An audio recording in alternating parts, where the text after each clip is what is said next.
In today's video, I'm going to teach you how to install and manage Python packages in Cursor using pip and UV.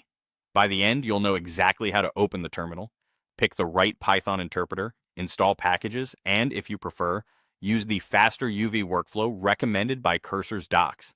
First, open the integrated terminal inside Cursor. You can do this from the top menu, and in many editors, there's also a keyboard shortcut, often involving the Control or Command key with the backtick. If you don't see the terminal at the bottom, check that it isn't collapsed. Then clear any previous output so you're starting fresh. Next, confirm you're using the correct Python interpreter for your project. This is important because pip installs packages into the environment tied to that interpreter.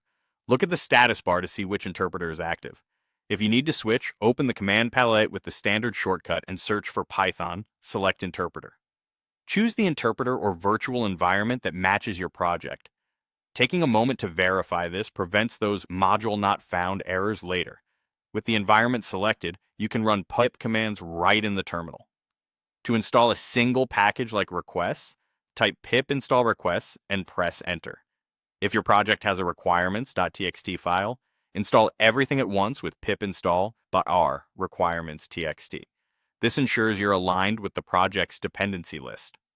If you want to confirm which version of pip you're using, run pip version.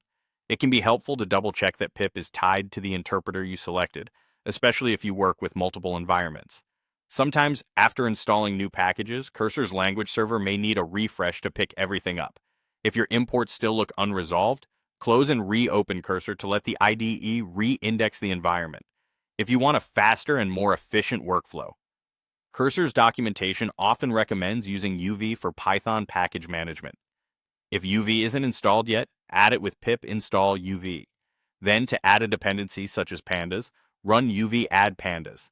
If your project uses a lock file, bring everything into sync with UV sync.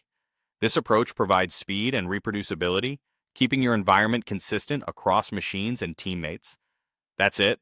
Open the terminal, select the right interpreter, install your packages with pip or adopt UV for a faster workflow, and restart Cursor if needed so the IDE recognizes your changes.